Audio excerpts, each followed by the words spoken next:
All right, welcome back. Let's discuss this whole defection live drama, if you like, further. I'm now being joined on the program by Libros Oshoma, who is a lawyer and a political analyst. Libros, thank you very much for coming on the program. Live drama we're witnessing. Let's start from Lagos. I mean, where we just left off. Are you surprised that Honorable Salvador, quite a big fish, I must say, the chairman of the party, has been a long-time member of the PDP, very strong one, and he is left. And of course, you have Bode just describing his defection as inconsequential. What do you make of it? First and foremost, I would say I've never really taken the PDP in Lagos seriously. Yeah, but elections are coming, and yes, they're not talking about fielding candidates. And so you hardly hear of them until elections are around the corner. From 1999, it's always been like that. The only time, I feel, we felt PDP was when Funsho William was alive. But after that, it's always been when elections are around the corner. That's when you hear, PDP in Lagos issue statements, talk in the media. But even at that, they shouldn't be losing people like their chairman. And then Koro has gone. Gradually, it was like. It was as if in 2000 matters came to a head in 2015. 2011 there was something like that, but 2015 was unimaginable. Remember also in 2007 or so there was a tussle between the same Bode George and was it Obani Koro then on the flag bearership, very whether it should be handed over to the wife of Funsho Williams, and the primaries had to be repeated about 3 times. Exactly, So 2011 it was the same thing. The flag bearer there was the Sumu. In 2015, matters there were accusations and counter accusations of funds being released from the center and didn't get to the route in Lagos. And some people accusing Bode George of So if you are a keen watcher of politics in Lagos, you know that this would happen someday. But some people will either cave in or decide to take a walk from the party. It's a big surprise because Salvador is considered to be a very close and staunch ally of Chief Bode George. As a matter of fact, a lot of people have said it, even though the Salvador has denied this, and we heard him deny that. People have said, look, that he became the chairman of the PDP was because of Chief Bode George. Yeah, I would agree. Yeah, because he probably wouldn't have become the chairman of PDP in Lagos without the support of Bode George. We know the influence that Bode George wields in Lagos, even at the center, until 2015 when they lost the election at the center. Bode George was somebody you could liken to Aneni in Edo State, in South. So he had that kind of influence. And so there's no way Salvador would have become the party chairman in Lagos without, the support of a Bode George. But definitely politicians being what they are will tell you, no, it's, he never had the support of Bode George now that they are quarreling. And one thing you also should realize is, in politics for them it's, about interest. So maybe currently, because also now the government at the center is in the hands, of opposition. And so there is no much activities flowing from the center to the state the way it was. And so they could bear all of those differences. Now there's nothing coming. So the differences will be so manifested and obvious. And so everybody, it will be to your turn to Israel. And so that's what you're saying. And it was in this same Lagos that we saw a flag bearer of a political party becoming a returning officer for the ruling political party in this same Lagos. If you remember, I think that was 2007 or 2011, Afikoyomi and Fashola. And so you in politics in Nigeria, it's so nauseating. But we're still going to discuss, the bigger picture of this defection now, take it beyond the state level. Do you think it's a loss for the PDP? I mean, Salvador leaving. Yes, it is. And before now, Obani Koro had left. It is. Because these people actually have their own support. Whether you like it or not, they have the weight influence. Lagos PDP Because had Bodejo not... says it's inconsequential that... What do you expect him to say? The same way Oshomole will say, oh, I won't lose sleep, and we see him having sleepless night. That's the same way Bode George will tell you that it's inconsequential. Yeah, I've forgotten the word, Latin word he used describing him. But then he uses the word very all the time. It's very, very consequential, because Lagos had never, since 1999, the PDP had never been able to make strong incursion into the politics of Lagos.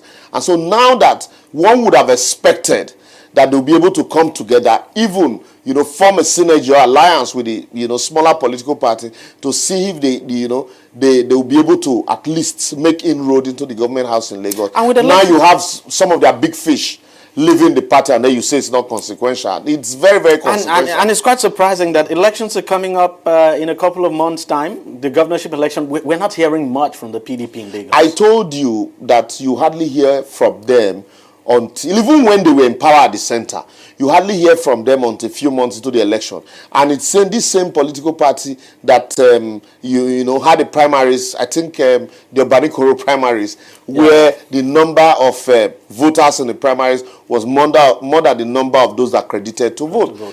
So now that they are not even, a force to be reckoned with at the center, then you wonder what will happen, even in Lagos State. And then, coupled with the brand of politics that will play, politics of stomach, what Fashola described as stomach infrastructure. So everybody will be looking for where their bread will be buttered. So the 2019 election in Lagos would be what Ekpeba described as done and dusted for the APC. It's beginning to look that way, because up till this moment we've not seen candidates actually, or aspirants actually show interest. Yeah, I've seen Doherty. With the exception of Doherty. Yeah, but Doherty, in the past you would have so many aspirants come out. Even some of the aspirants that were in the party, people like Pierce also, at some point, they got angry and left. Coupled with the you remember the McAfee and Modu Sheriff crisis also affected PDP in Lagos, with some people who were with McAfee, who were with Modu Sheriff, living, even though not all of them went into APC with him. So the 2019 election in Lagos, if you're discussing the general 2019 election, you just leave Lagos aside, because even the opposition, they have been able to, they manage to play in PDP in Lagos in the past year. This year, you won't even hear anything from them. Their spokesperson, Gani, issued a statement recently, and it was as if nobody issued a statement. And I was like, no, how are the mighty falling? He's my friend, and but then also, even from between 2011 to 2015, you could still see their statement, press releases, but now from 2015 till very quiet. Till date, you hardly hear of PDP in Lagos, and so that now you have some of their big fish, moving into the party at the center. Okay, now let's look at the bigger picture of this defections. Now, I mean, we've had people cross here and there, the Senate President, governors, the governor of Sokoto, Akpabio himself, and all of that, Stella Odua, the defections here and there. What do you make of that? Deji, first and foremost, I feel, But we've never had it like this in a while. I mean, the rush. I don't understand. The rush, it's just like chickens, moving. Like the way some Nigerians described it, the transfer market. It's still very open with, candidates crisscrossing, from even in Kwara. You remember in 2015 when Saraki moved from PDP into APC. Those people like Begore and Co, who were part of the formation of APC in Kwara, moved into PDP. That's what also had happened now. The moment he moved it back into PDP, those that were in PDP moved back into APC. So, and yes, we've never had it like this. The way it's almost like a free-for-all now, because it's also like we suspended the application of our laws. It's very nauseating for me seeing a Saraki and Dino Melaye with Goodluck Jonathan. Yeah, we in the saw photo ops. And I asked myself, what will be going on in the mind of these persons? But like we say, in politics, there's no permanent enemy. All you have is permanent interest. But there are some wounds that you easily don't forget. But then the critical part of it is that we can't continue like this. We need to also strengthen our institutions to ensure that we maintain ideologies and maintain standards. You are a lawyer. There's a law against defection. Yes. Quite clear. The law is so pretty clear. Very and clear. Simple, straightforward. But why is the law not applicable? Why are we not applying it? The crisis here is the fact that both the ruling party and the party in opposition who do not see the need for the applicability of the law at the center. It's only because when both sides are benefiting. Yes, they are benefiting from it. It's only when it affects, maybe a smaller mortar. That's when you see the big hammer comes down. Because first and foremost, by virtue of that section 68 1G, it is the Speaker of the State House of Assembly or the Senate President or the Speaker of the House of Rep that ought to declare the seat of a defector vacant. So, and when the Speaker himself or the Senate President or the Senate President is one of the defector, what happens? So also, one would have expected that the Attorney General of the Federation takes such, constitutional question to the Supreme Court for interpretation, even though the Supreme Court had interpreted this same matter in Fedeko and Goni, Abegude and it's still very fresh in our memory where the court defined what the crisis should be. So why are we not applying it? But because of selfish reasons, I had expected that all of this cry or shout of Oshomole about Sayaki would have been to just go to court. Exactly, about Sayaki vacating his seat would have been to attack the root of his mandate, which is you have left the party, you ought to have vacated your seat.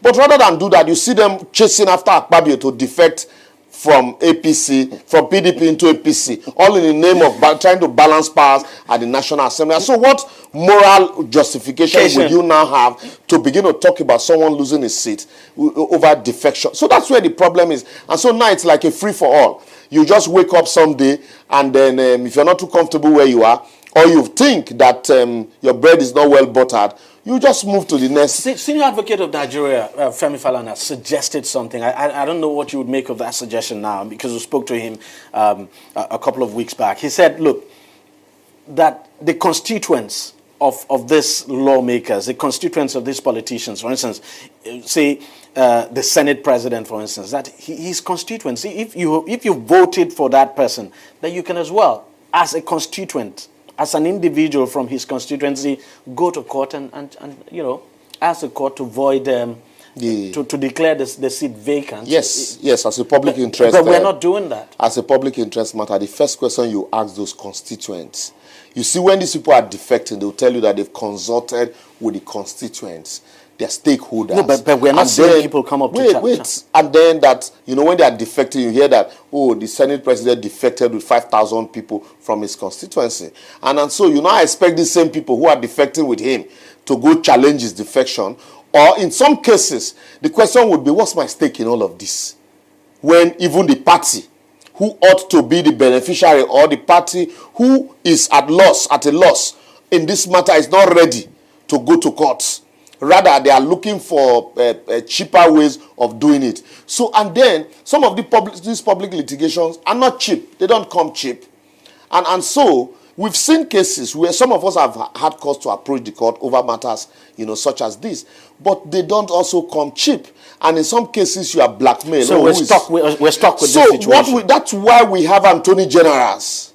So you have an attorney general at the center. You have attorney generals at the various state level. And what are they doing? Nothing. And so that man at the constituency will need to hire a lawyer to go to court for him. And then gone are the days also when you have people like Ganifa Ahimi who would go to court over public interest matters like this. And then so why are lawyers at that time also, the likes of Gani were getting grants to fight public interest matters like this, most especially under the military dispensation. And then, you could say Gani wasn't a poor lawyer, So, and so it didn't come cheap. It didn't come cheap. So for me, really, well, if we feel as a people we're waiting for the people to do it, the first thing should be let the government take the bold step. After all, they are the losers in this. And so how do we ensure? But rather because they are also beneficiaries. Rather than do that, they also want to benefit from the pool of murky waters. So the responsibility now is on the people. How do we, ensure that we do it in a very cheaper way? Since I say in some cases litigation, like we say, the windmill of justice grind here slowly, but we forget that justice delayed is justice denied. You might just go to court and you spend eternity there. So how do we ensure that we achieve this? And so what we need to be doing now that we know they can take your mandate anywhere, let's begin to address the individuals and not the parties, because it is easy for them to crisscross. If a Deji Bademos is coming now, for the fact that he's flying the flag of a particular party where we like the presidential candidate, does not mean that we should close our eyes to the antics of that candidate. He should also be able to interrogate his antecedent. What is he coming up with? What has he done before? These manifestos, how can you relate his manifestos to him? And then on the basis of that, vote for those candidates. That's why in the Second Republic rather, you had it was difficult for one political party to form majority at the center because candidates were voted for on the strength of what they have to offer, not on the strength of the presidential candidate that their party, was flying. And so we should also begin to educate and sensitize people in that regard. Otherwise, you're going to have what you're having now. It won't be the end, like you said.